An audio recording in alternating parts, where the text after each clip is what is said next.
Hello, everybody. I hope you're having a wonderful day, night, whenever you are kind of tuning in, because either way, we are sitting here live or pre-recorded, more of pre-recorded because I like to mess with the little heart of the option.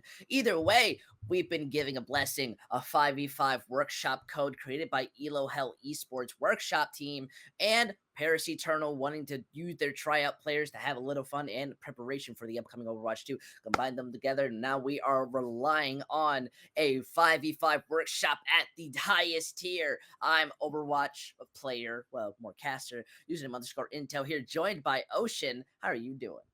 I'm doing great. So what we have here is a pre-recorded, VOD where we talking over it, seeing some of the changes in this Elo Hell workshop that you'll be able to play shortly. The Paris Eternal did their official Overwatch League tryouts on this workshop code, so you'll get to see some of the changes they were experimenting with. Included are going to be some changes to Mercy. We're going to see some Zenyatta prevalence. We're going to see some Doomfist changes as well. Echo Nurse, which I know a lot of you are excited for. So we're going to pack some information in about May and Symmetra in this patch as well. So this is going to be super interesting. You'll get to see what 5v5 Overwatch action is like and how the Paris Eternal did in their tryouts. Unfortunately, though, there is no leaks. You will not get to see any of the players playing in said tryouts. All of the names will be PAR and a couple of numbers. I mean, you can guess, right? There's some statistics on screen. You can kind of guess, right? Yeah, I'm hoping to see that later on Reddit. You can be extremely wrong, right? Yeah, I'm hoping to see that later on Reddit, but either way, let's just get straight into the map so these people can kind of see what's happening. Yeah, so there are a lot of changes to heroes on this sort of workshop code, so we will be talking about those as we kind of see them.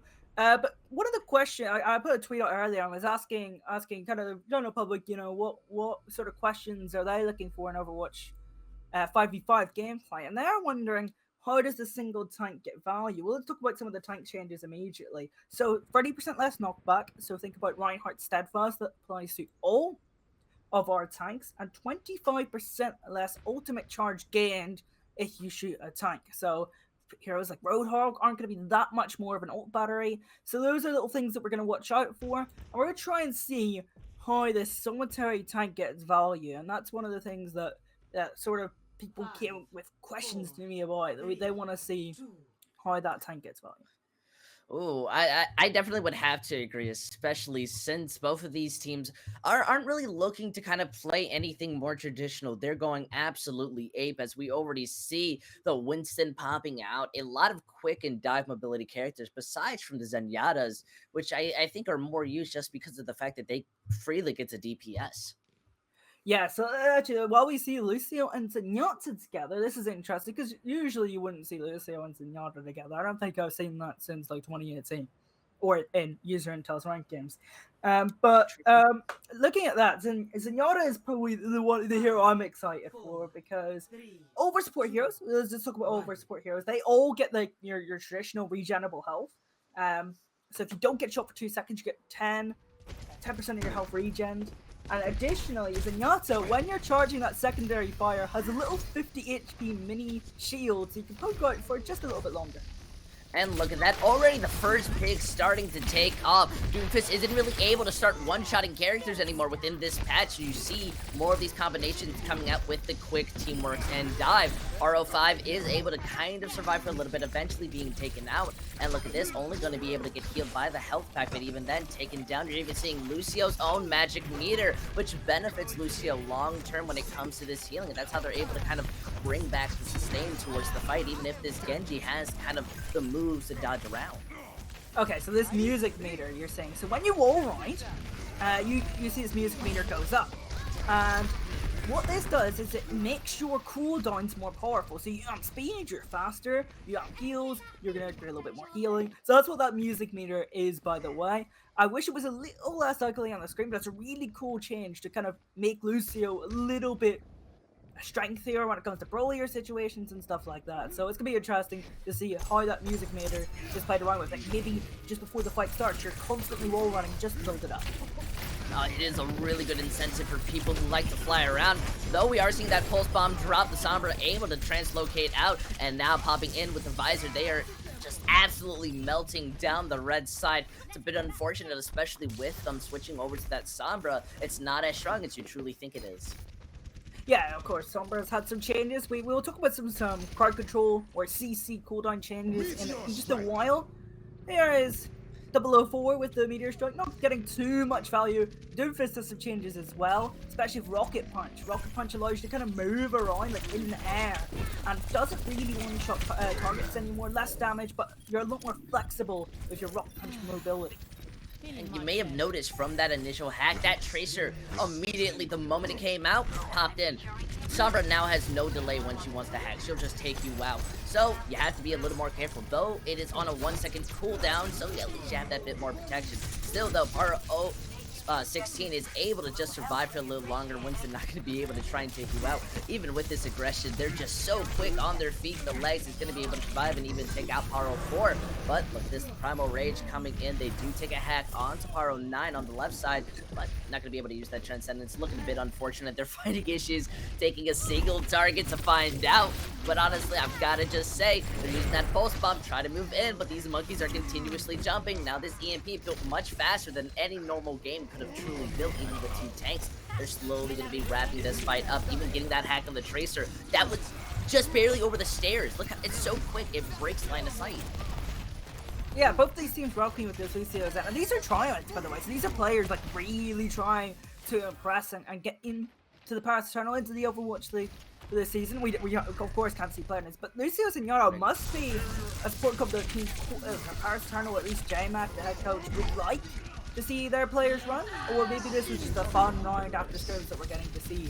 I don't know, but it seems that Lucio's then might actually be quite popular. You don't actually see that sport competition a lot in the current. We just got a beautiful example of the Doomfist punch up. Unfortunately, it was into a doorway, meaning it's not going to matter all that much. Zombie are able to protect out the Zenyatta, so they're feeling a little bit fine, especially against this soldier who will reload every second they run. That's why you see a lot more mobility going on to the side. But with this Symmetra switch, at least they're going to be able to come back much faster, have a new ultimate, and even start pumping in this damage, allowing the team to come back as fast as possible, even using that Transcendence and Teleporters to move around and dodge a lot of this damage, though they end up swapping the points over in part 12, kind of moving back in, feeling a little bit angry, wants to try to use that new mechanic to their advantage, eventually melting down the Symmetra. However, that trade goes on to the Zenyatta. It is so interesting just to see this Doomfist flying around in the air, more than just kind of quickly going into these punches and then juking out. They're playing a lot more kind of conservatively, and this poor Zenyatta, even in a new game change, you're still not going to be able to survive, though Paro 2's not going to be signed after that kill. It's just a little bit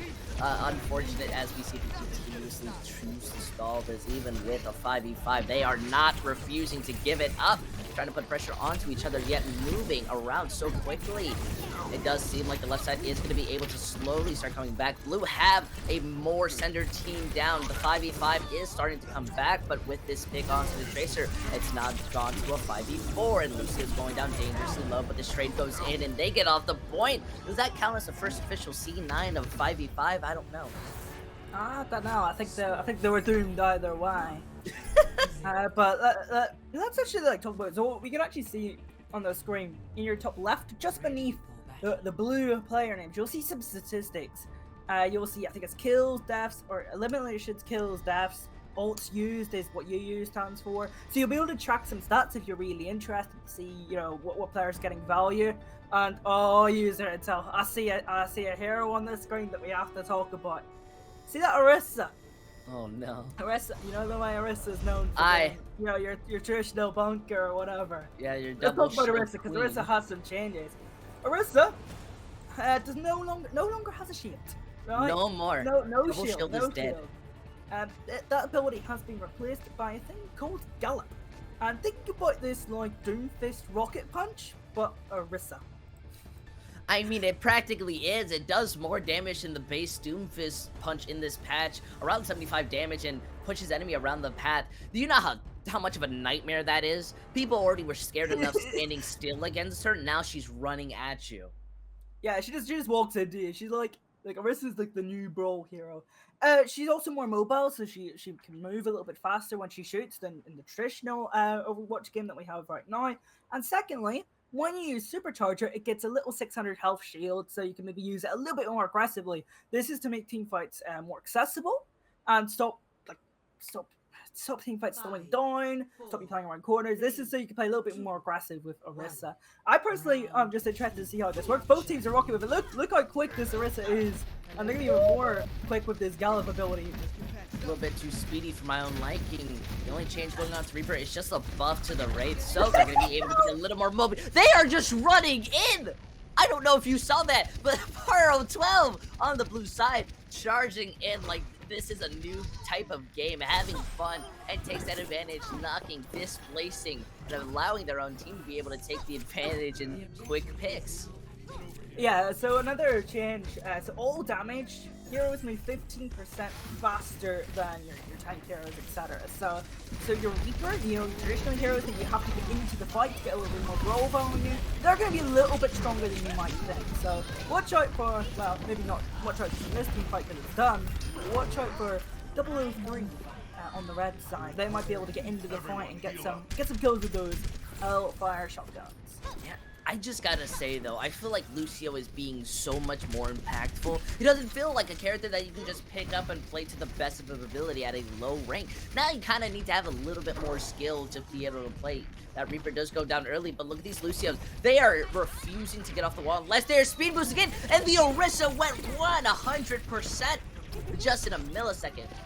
It's like watching a teleporting jutsu. Just it's absolutely so quick, and they're basically spawn camping with the strategy. Yeah, so one thing I would actually suggest for this team right now is for everybody to find this code is I think this thing Zen needs nerfed. I think Discord needs to be lowered a lot. I think that Zenyatta is very, very strong, and if this is how the game comes out, or well gradually like Zen has like this sort of Discord or this sort of power when the whole thing goes out. Of course, this is not official build, it's a workshop build, but it's a really interesting to watch. But I think Zenyatta is very, very strong as we can see.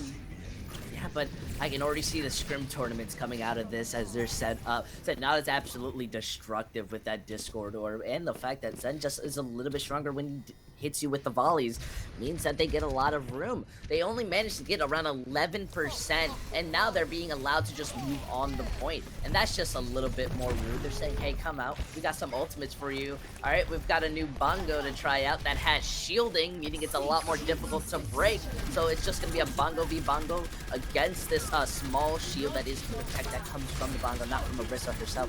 So with this large big poke range out, they are eventually going to be falling off. They seem to just want to rotate to each other's side, though this high ground very much in favor for that leg Soldier 76 as they continue to move in. And look at that shot! Just to almost take out Soldier until the sound barrier is enough to kind of save. And this Orisa, no matter the game, is going to be struggling to find a pick. Once again, they're going to be able to capture this because the red side, they're not touching this point. And I would have to say the fear of Orisa was the reason why. Oh my god, that I can't. That Orisa galloping is that gonna be my nightmares. That is interesting.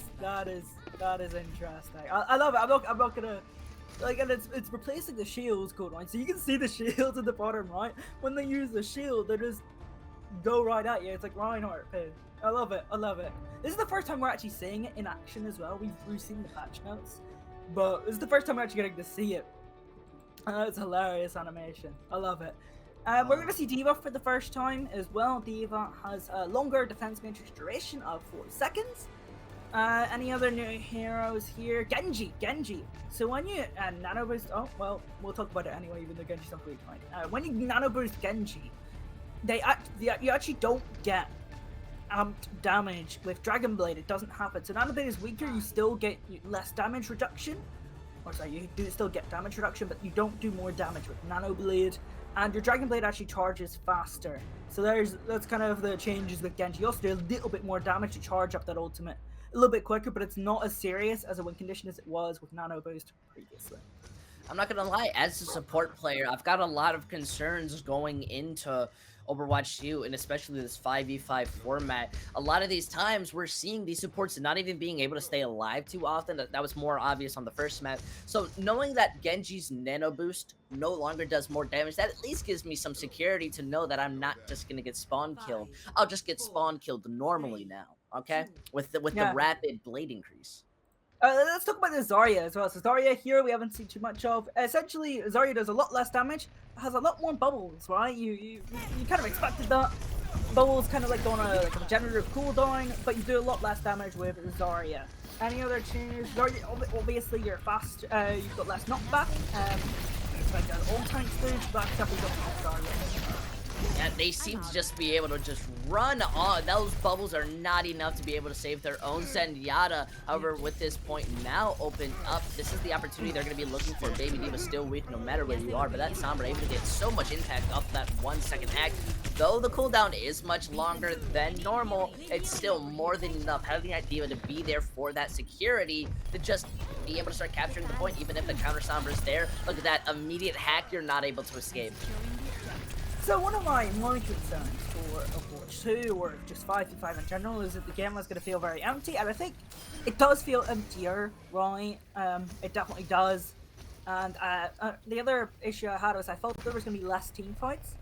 I do feel that there is, in a way, less team fights. Obviously, these are still your Overwatch 1 maps that are designed for 66, so your actual map design is probably going to be a lot more linear in Overwatch 2, which will allow for more team fights. But right now, we're kind of just thinking difference of what maybe one team fight, right? You know, there'll probably be one extra massive team fight in Overwatch 1 and 66 compared to the 5v5 action we're saying.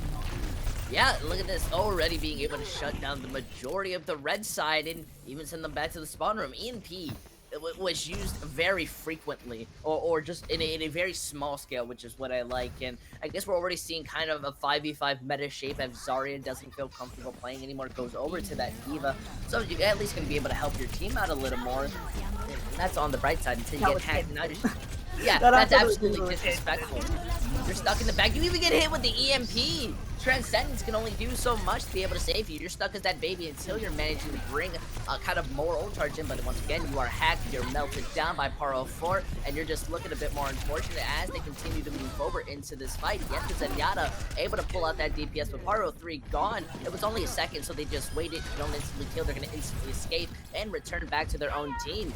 Though on the bright side, blue side not going to be losing anything when it comes to this fight. They even build up the sound barrier last second to help out their team. Paro 1 though.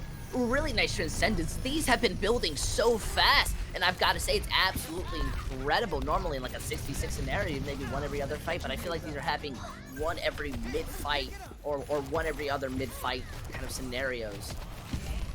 Yeah, so this game's slowing down a little bit. The blue Diva poking along gets met and staggered for a little bit. I'm trying to see if they're gonna stagger here. Probably not. Traditionally, you probably won't see staggering in these sort of tries because coaches want to maximize their time with the players. There might be some sort of scenario where you have a full match situation. You see how the players react to that sort of scenario. I don't know. These are some interesting tries that we get to see. Players that have kind of stood out, I really like Paro 12, the blue tank. I think they've had a really good game, and I think that's something that, well, no, we want to know who Paro 12 is, right? You know, we all want the juice, but they've been popping off so far. Look how serious they're trying. They even make a reset. All right, this is 5v5. You know, I mean, there is a lot more significance to these team fights because now being down one extra person means so much more. That's why seeing Paro 2, the Sombra on the blue side, go down this early means that they are not going to be able to take this fight. Normally in a 5v5 at least, I mean as a 5v6, you can at least feel a little bit more comfortable with moving in because you still have that extra tank or something. Of not having it, it's just kind of that big weakness. Though with this Transcendence, they build that security, going to be able to shut down that Sombra combined with the EMP. Paro 1's not going to be able to build up any ult charge, and it just seems that this hack is absolutely destroying the way that they want to be playing this game. Though, once again, this music meter, or I want to call it the magic meter, because it is a blessing in disguise. I like that more. Yeah, this little magic meter is just granting so much boost, and we're seeing a lot more benefits on the blue side as he's just Paro 8 has refused to just get off that low ground. Though they end up losing their own Zenyatta, who's going in a little bit too hard, wanting to be the next Shonak. This is 5v5, not what you think. That remake not going to be able to land down, and they are struggling to take that kind of Tracer 1v1. The main point's going to be happening on side this ground as we're looking. The Tracer is going to be taking out that EMP, open things up for them, while we see the rest of the side of blue kind of more resetting, giving themselves a second. They still have enough of a time bank to come back in. They probably could have won that. They went for a cheeky team fight in the spawn. I mean, obviously, they must have saw an advantage that they could push. Obviously, that was the wrong call. Now, the red team have the point. No ultimates, though, so if they can get onto the objective and get a solid team fight off, this is definitely a vote for both sides. Oh, I definitely have to agree. Overtime coming close to ending. They're able to just barely touch, using that sound barrier, managing to hack out the Lucio. Coming close to that sound barrier, they need to be a bit more proactive if they want to shut it down. But blue team are struggling. They're coming close to that EMP. They do have to stall the Zenyatta, popping out the Transcendence, and that's more than enough to just let them move in. The Trans is such a powerful ability. It's basically your average heal. That cuts off. Oh, that's just Is this what? Listen, I we want don't. to know he won. We get no leaks and we don't get a full match. Come on, Paris. Rigged. Right. Absolutely it's fine, rigged. right? Because what we did get to see, we got to learn about some of the new, some of the different hero changes that are on this workshop. We got to see a little bit about 5v5 might be like, and that's what we're going to continue to see. What my questions are we going to see some different heroes played? Because we're going to have one more map. We're going to watch some Hollywood in a second. Are we going to see different heroes played? Are we going to see more of that Zenyatta? Because Zenyatta right now, quite frankly, looks busted. I think definitely one adjustment to his workshop code would be lowering the Discord orb a little bit more. I think it definitely needs reduced. A little bit. I think absolutely massively. As much as I love seeing Zenyatta get that much value in the game, trances were almost built to be a necessity to win these fights, and that's not something I want to see. I want to see the other supports get just as much value with their own abilities, because Sound Barrier was built much more slower, and it felt more like a defensive ult solely to use if your Zenyatta gets low. And while that synergy is very nice, that's not what I want out of a synergy-based compositions and such. Though when it comes to heroes, I'd like to be seeing a bit more flexibility with these DPS. We're seeing a lot more Tracer, Soldier 76, and that's very understandable. They're high mobility, they're really fast, but other characters had changes, and I think there's some things that people will absolutely lose their brains at seeing. Oh yeah, no, we haven't even seen the half of it when it comes to certain heroes and their changes on this workshop mode. I did like seeing the Orisa. I thought Orisa played pretty well. I thought she's a lot more versatile. You could definitely brawl a bit with her. You could definitely be a lot more mobile. I think mobility looks key. That's why we're seeing so much Tracer, so much Sombra, so much Soldier 76. Mobility looks like it's a really important part. It already is in Overwatch. Mobility is extremely important. But with 5v5 and just less targets, right? I think and more space to operate in, I think 100% mobility is going to be very, very important. Orisa definitely 5-top priority ability. Like, I'm not gonna lie, that little stampede ability looks like so much fun. I almost want it to be in the actual game. I feel like it just has so much versatility and possibilities, but that's a lot of hoping and kind of good wishing. I think that's just the creativity coming from the people who managed to work on this code. I wonder what made them sit down and say, let's make Orisa just run at you full speed. Yeah, while we have a little bit of a break, I'm just looking at my notes. We have so many notes to cover. We have notes on every single hero. Let's talk about some of the card control changes, because there are a lot of them. Let's talk about Brigitte first, because that's the first one I can see. Shield Bash's initial stun has been reduced from 5 seconds to 1. Additionally, you're going to see 50 damage from that Shield Bash. No. Cassidy does not have Flashbang. They have an ability that's sort of similar to Junkrat Trap, as far as I'm aware. What is that called? Well, it's called Lasso, and I'm guessing it's more of like an instant thing where you look at a person and you manage to capture them. We haven't been able to see or know if it's directly a projectile or hit scan, but I'd like to believe it's more of a hit scan ability. Yeah, I would like to apologize. We've got these notes like an hour ago, looked at this code, and this is the first time we're seeing this. So this is a very unique experience for us to see these new abilities. It's a very intriguing experience, actually. Really enjoying it. And of course, this is like tier 1 players, right? These are Overwatch League players, people trying out for the Paris Eternal. So this is high tier gameplay. So this is probably the best we're gonna see for a while. So yeah, we're kind of manifesting it right now, trying to learn as much as we can. Other things, right? What other card control things have gone away? We had Sombra's hack. It was faster, right? The duration was 1 second. Obviously, it's quicker. It comes out quicker. We saw that. So the hack duration is 1 second as well. So it's interesting. A lot less CC, which I think everyone is very, very happy. A lot less card control. I think that's positive for the game and its current state. Also, there is I hope we get to see a certain hero, a certain DPS hero played in this next map. I don't think Oh, we will, but we'll talk about them if we do see it. There's an entire ultimate being changed for a DPS hero, which means less it's a crowd control. rework And basically. we can't talk about them yet, can we? You're, Hopefully we you're see right. it. You're right. Hopefully we see it. You're right, but talking about CC, you're definitely right. There is a lot, I think, a lot less emphasis on moving your opponents away and rather choosing the ways you want to engage. Even characters that used to be really good at counter diving, such as Ash, who was really good at using the coach gun, it's been reduced. So you're not going to be able to jump yourself as far, nor are you going to boot the enemy as far. Same with like building up ult charge, storing when you're using one. It just seems to be kind of more mobility inducive, but not in the sense to where you're using it to disengage from fights. I don't think we saw that at all. These teams are either running at each other or it's Soldier 76 who is just like running like Ratatouille going everywhere. We get to see some more soon.